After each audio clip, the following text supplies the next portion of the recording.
আমি আমার গুরুদেবকে একদিন প্রশ্ন করেছিলাম, গুরু মহারাজ, কত মালা হরিনাম করলে কৃষ্ণ দর্শন হয়? কথাটা শুনি, প্রশ্নটা শুনি, জিজ্ঞাসাটা শুনি গুরু মহারাজ আমার দিকে কিছুক্ষণ তাকিয়ে রইলেন। তারপর তিনি আমায় বললেন, বাবা, একবার কৃষ্ণ নামেও কৃষ্ণ দর্শন হয়, কোটি কোটি বার কৃষ্ণ নাম করলেও কৃষ্ণ দর্শন হয় না। বললাম, এটার তাৎপর্য কি গুরু মহারাজ? গুরু মহারাজ বললেন, মনে করো তোমার ছেলের নাম কৃষ্ণ, কতবার তুমি তোমার ছেলেকে ডাকবে? কৃষ্ণ কৃষ্ণ কৃষ্ণ। আজ্ঞে বাবা, আর ডাকবো? উত্তর দিয়ে দিলে আর ডাকবো? উত্তর দিয়ে দিলে ডাক শেষ হলো। গুরুদেব আমায় বললেন, তুমি যখন ডাকছ হরে, তুমি রাধারানীকে ডাকছ। কৃষ্ণ, তুমি ভগবান কৃষ্ণকে ডাকছ। বাবা, তুমি তাকে ডাকছ, কিন্তু তুমি তোমার জীবনে যতবার তাকে ডেকেছ, তিনি কি তোমার ডাকের উত্তর দিয়েছেন? সাড়া পেয়েছ? এক পক্ষ তাকে ডাকছে, ওই পক্ষ থেকে কোনো উত্তর এসেছে কি? যদি না আসে, বুঝবে তোমার ডাক এখনো তার কর্ণে পৌঁছায় নাই। কথাটা শুনে আমার দুটো নয়ন অশ্রুতে সেদিন ভিজে গিয়েছিল। গুরু মহারাজ, তাহলে কি করে তাকে ডাকবো? আমি তো আজও তার ডাকের উত্তর পাইনি, সাড়া পাইনি। গুরুদেব সেদিন বলেছিলেন, অবুঝ বাচ্চা, অবুঝ বাচ্চা যেভাবে তার মাকে ডাকে। ও মা, কোন বাচ্চা দেখবে ডাকছে তার মাকে, মা, ও মা, মা আমি কুলে উঠবো। মা তখন কি করে? খেলনা দিয়ে বাচ্চাকে বলে, বাবা, ও বাবা, কাজটা আমি সেরে নিই, তারপর তোকে কুলে নেব। নে বাবা, একটু তুই খেলা কর, খেলা কর, আমি একটু কাজটা সেরে নিই। বাচ্চা যদি খেলনা পেয়ে খেলায় মত্ত হয়ে যায়, মা সহজে তাকে আর কোলে তুলে নেয় না।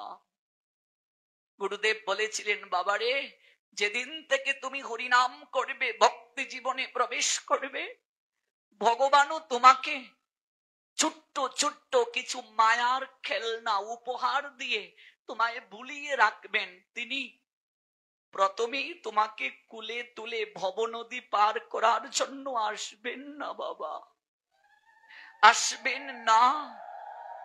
তোমাকে ছোট্ট ছোট্ট কিছু মায়ার উপহার, তোমার ইচ্ছে পূরণ করে তোমায় পরীক্ষা করে দেখবেন, তুমি এগুলো পেয়েই ভুলে থাকতে চাও না তুমি তার কুলে উঠতে চাও? তুমি এগুলো পেয়েই কি এই ভব সংসারে মত্ত থাকতে চাও, না তুমি তার কুলে উঠে ভবনদী পার হতে চাও? বাচ্চা যদি খেলনা পেয়ে মত্ত হয়ে যায়, আর না কাঁদে, মাকে না ডাকে, মা আর তাকে কুলে নেয় না। আমার বাচ্চা খেলা করছে, ভালো, আমি কাজটা সেরে নেই। বাচ্চা যদি খেলনা ঢিল মেরে ফেলে কাঁদতে থাকে, ও মা, মা আমি কুলে উঠবো, আমি খেলবো না। বাচ্চা যখন কাঁদতে শুরু করে, মা তখন হাতের কাজ ফেলে দৌড়ে আসে, আয় আয় বাবা, আয় আমার কোলে আয়, আমি কাজ পরে করব। তুই কাঁদিস না বাবা, আমার কোলে আয়। গুরুদেব আমায় বলেছিলেন, অবুঝ বাচ্চার মতো যদি কৃষ্ণ নাম করে এমন করে কাঁদতে পারো, ডাকতে পারো, কৃষ্ণ,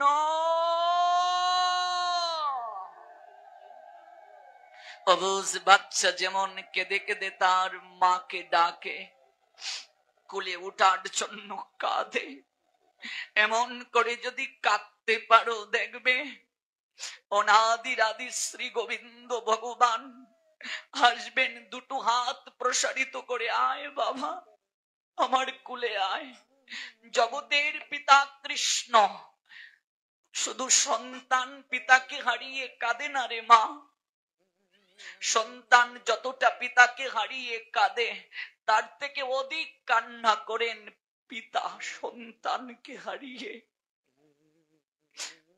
একটা ছোট্ট ছেলে বাবার আঙ্গুল ধরে মেলায় ঘুরতে গিয়েছে। মেলা ঘুরতে ঘুরতে ছেলেটা বাবাকে বলছে, ও বাবা ওই দেখো নাগরদোলা, আমি নাগরদোলায় উঠবো। ও বাবা, বাবা আমায় এটা কিনে দাও। ও বাবা আমি এটা কিনবো। বাবা বলছেন আগে মেলাটা ঘুরে দেখ তারপর কিনবে।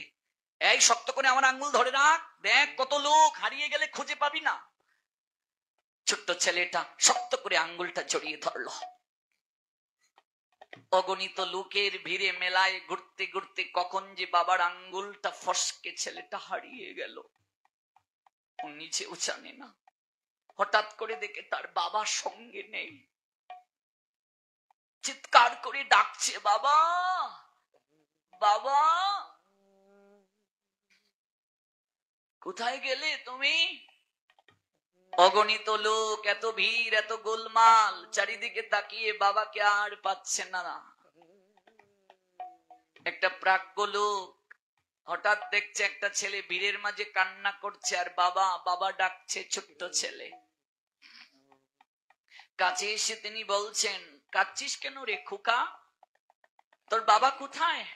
আমি আমার বাবার আঙ্গুল ধরে ঘুরতে এসেছিলাম, কখন যে হারিয়ে গিয়েছে আমি জানি না। আমি বেলুন কিনতে চেয়েছিলাম, নাগরদোলায় উঠতে চেয়েছিলাম, কিন্তু আমি বাবাকে পাচ্ছি না এখন। খোকাটাকে জড়িয়ে ধরে প্রাজ্ঞ লোকটি বলছেন, খোকা তুই কি ভাবছিস? তুই শুধু তোর বাবাকে হারিয়ে কান্না করছিস, খুঁজছিস। তুই যতটা তোর বাবাকে হারিয়ে কান্না করছিস, খুঁজছিস, তার থেকে অনেক বেশি তোর বাবা তোকে হারিয়ে কান্না করছে রে। তোর বাবাকে তোকে খুঁজতে হবে না। একটা জায়গায় তুই দাঁড়িয়ে থাক, কেবল চোখটা প্রসারিত রাখ, অগণিত লোকের ভিড়ে কেবল তুই তোর বাবাকে অনুসন্ধান কর। আর এই দুটো কান খোলা রাখ, দেখবে কখন তোর বাবা খোকা খোকা চিৎকার করে ডাকতে ডাকতে তোর কাছে আসবে। ছোট্ট খোকাটা একটা জায়গায় দাঁড়িয়ে অনুসন্ধান করছে। একটু আগে মেলায় ঢুকছিল, এই দুটো চোখ কত কিছুর দিকে দৃষ্টি নিবদ্ধ হয়ে ইচ্ছে জেগেছিল, কামনা জেগেছিল কিনার জন্য। ওই দুটো চোখ সব জায়গায় এখন অবলোকন করছে, কিন্তু সে কিচ্ছু চাচ্ছে না। সে একটা জিনিস চাইছে, কবে তার বাবা এসে তাকে ডাকবে। এই দুটো কানে কত গোলমাল, কত কিছু প্রবেশ করেছিল। এই দুটো কানে এত গোলমাল যাচ্ছে, কিন্তু স্থান পাচ্ছে না। একটা ডাক শুনতে চাচ্ছে, খোকা কবে তার বাবা তাকে ডাকবে খোকা। কিছুক্ষণ পর তার বাবা পাগলের মতো দৌড়ে এসে, খোকা হায় বাবা আমার কোলে আয়, আমি সারাটা জায়গা তন্ন তন্ন করে তোকে খুঁজেছি, তোকে পাইনি। আমরাও জগৎপতি কৃষ্ণের মদন মোহনের সন্তান। জগতের পিতা কৃষ্ণ জেনা ভজে বাপ, পিতৃদ্রোহী পাতকী সে জন্মে জন্মে পায় তাপ। আমাদের হৃদয়ে কামনা যেদিন জাগলো, ওই ভবের মেলায় পরম পিতার আঙ্গুল ফসকে আমরা হারিয়ে গেছি। এই ভবের নাগরদোলায় ওঠার জন্য যেদিন বাসনা জাগলো, সেদিন কৃষ্ণ হারা হয়ে গেছি। কৃষ্ণ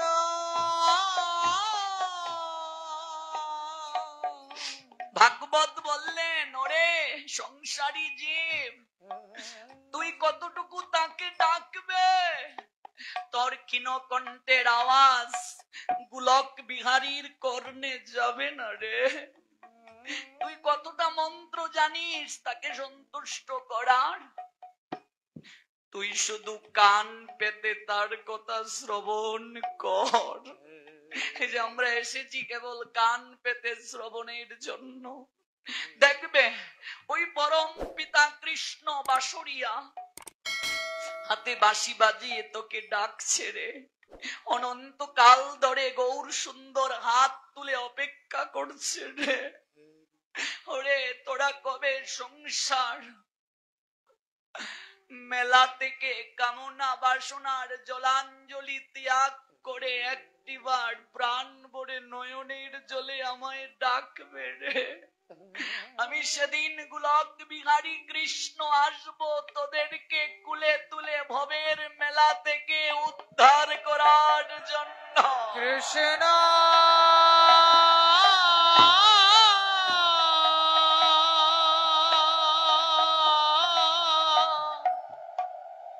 কৃষ্ণ গো পুজিয়া নিলাম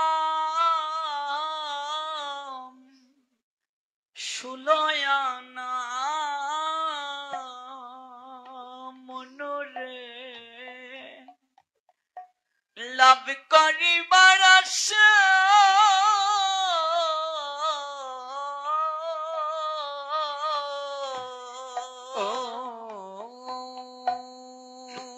পুঁজি আনলাম সুলয়ানা মনরে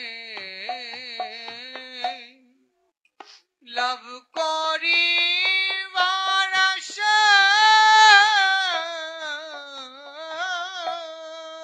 এই কালাইয়া বন্দরে কত ব্যবসায়ী এখানে এসেছেন পাটে, বলুন তো। দিন শেষে সন্ধ্যাবেলা কি হিসাবের খাতাটা খুলেন না? আজ কত টাকা কেনা বেচা হলো? মাস শেষে একটা হিসাব করেন কি? বছর শেষে একটা হিসাব করেন কি? হিসাব না করলে তো ব্যবসা অগ্রসর হবে না। বুকে হাত দিয়ে বলুন, যাদের বয়স 40, 50, 60, 70 হলো, আমার 60 বছরের জীবনে, 40 বছরের জীবনে, 30 বছরের জীবনে আমি কি করলাম? হিসাব করেছি কি একটিবার? জীবনের হিসাব, এই জীবনের হিসাব কি করেছি? আমি নিজের জন্য কি করলাম? মারে নিজের জন্য কি করলে? যদি বলো তোমার মেসোমশাইয়ের সঙ্গে বিয়ে হয়েছিল, টিনের ঘর ছিল বাবা, এখন আমরা কালাইয়াতে একটা বিল্ডিং এ থাকি, এটা নিজের জন্য নয় রে মা। ওই ঘরটাতেও যখন মরবে, রাত্রে মরলে রাত্রেই তোমায় শ্মশানে নিয়ে যাবে, দিনে বাসি মোরা বলে কেউ স্পর্শ করবে না। শুয়ের অগ্রভাগে যতটা মাটি ধরে ততটা মাটিও কেউ নিয়ে যেতে পারবে না। ব্যবসা প্রতিষ্ঠানটা পড়ে থাকবে, বাড়িটা পড়ে থাকবে, ব্যাংকে কত টাকা রেখেছো কাউকে বলে যাওয়ারও সময় পাবে না যেদিন মহাকাল ডাকবে। হিসাব করো, আজকে ঘুমিয়ে বুকে হাত দিয়ে 5টা মিনিট নিজেকে প্রশ্ন করো। এটা মনোশিক্ষা গান, মনকে প্রশ্ন করা হয়েছে। তুমি যে পুঁজি নিয়ে এলে এই ভবের হাটে কেনা বেচা করার জন্য, একটা ব্যবসায়ী যারা রাস্তায় ফুটপাতে বসে ওরা কেনা বেচা করে সন্ধ্যা বেলায় সকল কিছু গুছিয়ে তারা তাদের বাড়ি ফিরে যায়। হরি হে আমার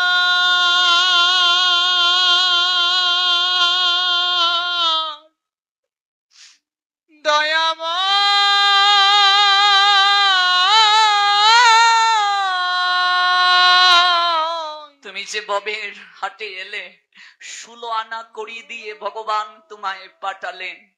জীবন জিজ্ঞাসা, জীবনের কেনা বেচা। তোমার জীবনে শৈশব, কৈশোর, যৌবন, বার্ধক্য, দুপুর সময়টা যৌবন, বৃদ্ধ সময়টা বিকেল। তোমার যে বিকেল হয়ে গেল, কিছুক্ষণ পরে তোমার জীবন রবি পশ্চিম গগনে যাবে। তুমি যে সকল কিছু গুছিয়ে তুমি যেখান থেকে এসেছো তোমার বাড়িতে যাবে, ওই 16 আনা করি দিয়ে কি লাভ করলে আর কি ক্ষতি করলে? যে তোমায় পাঠালো মহাজন, তার কাছে গিয়ে কি জবাব দেবে?